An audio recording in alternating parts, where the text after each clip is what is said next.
अजमेर की ख्वाजा मोइनुद्दीन हसन चिश्ती की दरगाह में संकट मोचन महादेव मंदिर होने का दावा करने वाले याचिकाकर्ता अजमेर सिविल कोर्ट ने स्वीकार कर ली है। बुधवार को अदालत ने इस सुनने योग्य माना है। हिंदू सेना के राष्ट्रीय अध्यक्ष विष्णु गुप्ता की ओर से याचिका लगाई गई थी। देखिए उन्होंने बातचीत में क्या कहा।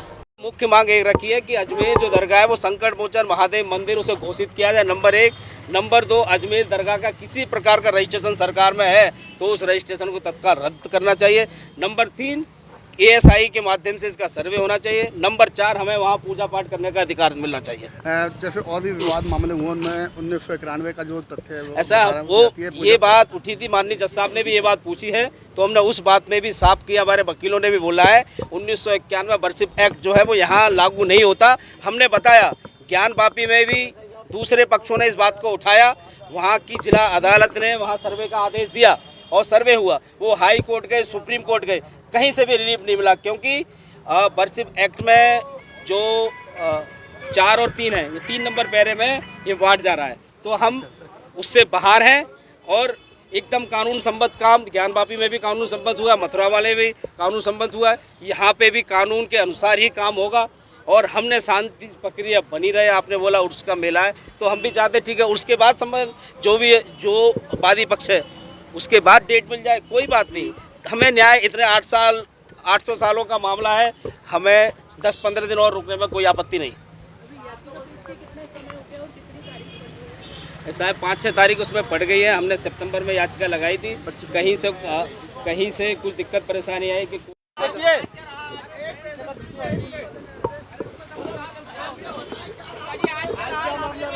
आज माननीय जज साहब ने अजमेर दरगाह वाले मैटर में जो कि भगवान शंकर टोटल महादेव मंदिर है उसमें सारी सुनवाई सुबह भी हुई और लंच बाद माननीय जज साहब ने सारी बातें सुनी, उसके बाद ऑर्डर किया है। हमारे जो केस जज साहब ने याचिका स्वीकार की है, केस चलने योग्य है और सभी जो पक्षकार है दूसरे जो प्रतिवादी हैं उन सबको नोटिस जारी किए हैं और अगली तारीख जल्दी आपको अभी बता दी जाएगी। ऑर्डर आ रहा है। आपकी तरफ से क्या बात रखी गई थी?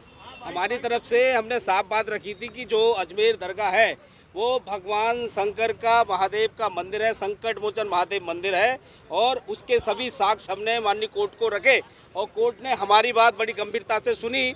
हमसे भी सवाल जवाब हुए और उन्होंने बाद में चाहा कानून अनुसार कि ये केस चलने योग्य है, हमारी याचिका स्वीकार करी है और सभी पक्षों को नोटिस जारी किया है और अगली तारीख अभी जल्दी पता चल जाएगी। ऐसा है इसमें जिनको नोटिस किया गया, एक अल्पसंख्यक मंत्रालय है, दूसरा आर्कोलॉजी जो विभाग है ASI उसको नोटिस जारी हो और तीसरा जो अजमेर दरगाह कमेटी है उनको नोटिस गया है। आज कोर्ट में जो बात हुई क्या रहा कोर्ट में पूरे में? आज कोर्ट में यही रहा है कि हमारी बातें गंभीरता से माननीय जज साहब ने सुनी है और हमारी बातें सुन के जो याचिका हमने डाली थी अजमेर दरगाह वाले मैटर में वो हमारी याचिका स्वीकार की है और सभी पक्षों को नोटिस जारी किए और नोटिस जारी करके जो प्रतिवादी हैं वो अपना जवाब देंगे। अगली तारीख ऑर्डर आने तक, अभी ऑर्डर आप सब लोगों को भेज दिया जाएगा, पता चल जाएगा अगली तारीख इसमें क्या है। जी मैं पूछना चाह रहा हूँ, कोर्ट ने आपके ज्ञानवापी का भी नाम लिया है, आपने रामलला मंदिर का भी नाम लिया है, किस तरीके का आधार क्या रखा? ऐसा है कोर्ट ने हमसे बहुत सारे सवाल जवाब किए। हमने उसमें अपनी पिटीशन में कहा था कि हमने 2 साल तक लंबा हमने रिसर्च किया। वो सारा रिसर्च के दौरान हमने क्या क्या किया, कौन सी पुस्तक है उनका हवाला दिया। उसमें एक पुस्तक थी हरबला शारदा सर की जो कि यहाँ के नाम जाना पहचाना नाम है और उन्होंने 1910 में बुक लिखी। वो यहाँ के म्यूनसिपालिटी चीफ कमिश्नर भी थे और बाद में सेशन जज भी बने राजस्थान में। उन सारे तथ्यों को हमने दिया और साथ ही साथ और भी बहुत सारे सवाल माननीय अदालत ने हमसे पूछे, उन सब का जवाब हमने दिया। सुबह सुनवाई हुई थी, शाम को 4 बजे ऑर्डर के लिए रखा, बाद में ऑर्डर उन्होंने हमारे पक्ष में दिया है और साथ ही साथ सभी जो प्रतिवादी हैं, जो विपक्ष हैं, उन सबको नोटिस जारी किया है और जल्दी आपको तारीख नेक्स्ट जो डेट है वो आपको। इसमें पक्षकार आपके अलावा और कौन कौन है? इसमें पक्षकार मैं ही हूँ। इसमें मेन पक्षकार एक महादेव हैं और मैं तो सेकंड पार्टी हूँ, मैं तो महादेव का भक्त हूँ। उनके बेस पे मैं केस लड़ रहा हूँ। अच्छा, किन किन को नोटिस जारी करने का? ऐसा अल्पसंख्यक मंत्रालय, आर्कोलॉजी सर्वे और दूसरा अजमेर की जो दरगाह कमेटी है उनको नोटिस जारी हुआ। आगे क्या रहेगा अब इसके अंदर? देखिए उर्स मेला भी आ रहा है और ऐसा उर्स मेला हम ये खुद मानते हैं कि हम लोग कानून के रास्ते चल रहे हैं। किसी प्रकार की दिक्कत परेशानी ना आए, ना तो पुलिस प्रशासन को ना सरकार को। उसको देखते हुए हमने माननीय अदालत से खुद ही रिक्वेस्ट की है कि हमें डेट 5 तारीख से थोड़ी सी आगे दे दी जाए, जिससे कि सफलतापूर्वक सब काम शांति से बीते। क्या आपको ये केस लड़ने के बाद आपने जब ये वाद दायर किया है, कोई आपको भी आपत्ति आ रही है, रुकावट आ रही है या कोई धमकियां मिल रही हैं? ऐसा धमकियां तो हमें मिली है। हमने लिखित रूप से एक शिकायत भी दी थी अजमेर आने पर, और मुझे दिल्ली में भी धमकियां मिल रही हैं। और उस संबंध में थाना या अजमेर का थाना किशनगंज, उसमें शिकायत भी दर्ज हुई है, FIR भी हुई होगी। मैंने बात की थी उनसे, अब देखते हैं पुलिस क्या कार्रवाई करती है। आज भी आप 3 दिन से लगातार यहाँ हो, तो यहाँ पे 3 दिन से भी आपको कोई दिक्कत आ रही है? मैंने 3 दिन से दिक्कत परेशानी क्या है, अब पुलिस समझेगी कि हमें सुरक्षा देनी चाहिए, नहीं देनी चाहिए। उनको समझ में आएगी तो सुरक्षा देंगे, नहीं देना चाहेंगे तो हम पुलिस से सुरक्षा नहीं मांगते। हम सक्षम है, हमारे ऊपर महादेव का हाथ है, और हम ये काम दिल्ली से आके करना और आगे भी लड़ते रहेंगे। विष्णु गुप्ता जी, खाली यही अजमेर दरगाह ही नहीं, इससे पहले भी आपने और भी कई जगह मामले में आपका नाम है, आप वादी हैं, और कौन कौन से मामले? ऐसा मथुरा में जो ईदगाह का सर्वे का आदेश हुआ था, वो मेरी पटिशन पे हुआ था। ज्ञान वापी में भी एक पटिशन मेरी है, और हम लोग सुप्रीम कोर्ट, हाई कोर्ट में।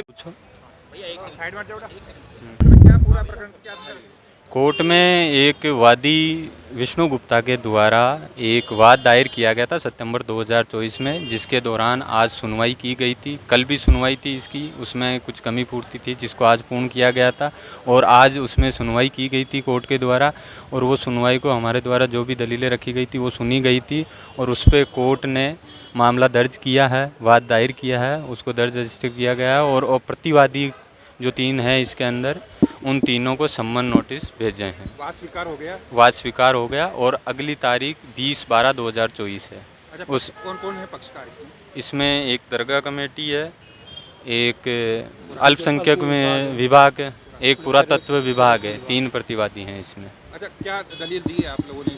इसमें यह है कि प्राचीन काल में, और ये हिंदू मंदिर था शिव जी का, जो बाल स्वरूप था, उनमें बाल शिव जी के रूप में इनकी पूजा की जाती थी। जो वर्तमान में वहाँ पे दरगाह है, वहाँ पे हमने पूजा अर्चना के लिए ही मांगा है कि भाई उस शिव मंदिर में हम अपनी पूजा अर्चना करें, और जो भी है हमारी धार्मिक भावनाओं के अनुरूप रहे। आपका नाम बताएं। Ramswaroop Bishnoi, advocate, Ajmer session.